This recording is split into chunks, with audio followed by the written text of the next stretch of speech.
Oh, yes, let's talk about socialization. So the question I have is how do you keep socialization healthy and meaningful? Well, I think the first thing we need to do is define what socialization is, because people think that socialization is interacting with your peers, and it's just not true.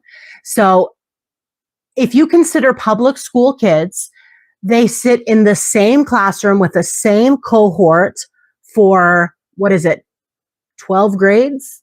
No, it's 14 if you put them in pre-K.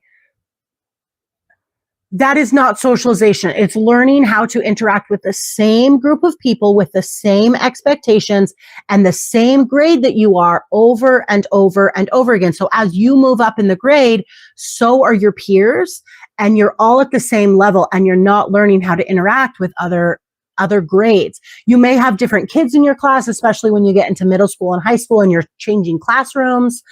And you'll have different teachers, of course, but the teacher is always the authority figure. And so you're not learning how to interact with different authority figures. You're not learning how to approach different styles of authority. You're not learning how to interact in different dynamics of different people in different class structures or social structures, right? That's what socialization is about. The true nature of socialization is how to behave in all social situations. And frankly, public school does not teach you. And I don't have to have sent my kid. I went to public school.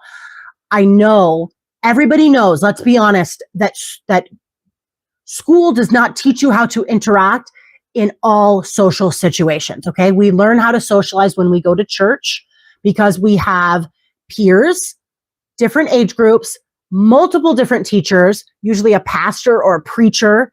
And then we have clergy, we have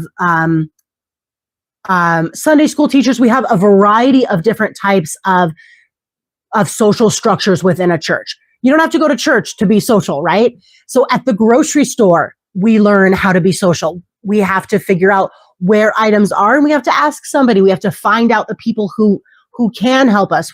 We interact with the manager of a store different than we interact with a cashier, different than we interact with somebody stocking the shelves, different than we interact with strangers that we meet as we're passing through a grocery store. Like tell me how going to school is going to teach your kid how not to walk in front of somebody else's cart.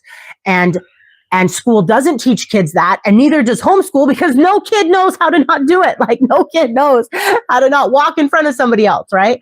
But those are social skills and social cues that you learn from being out in society.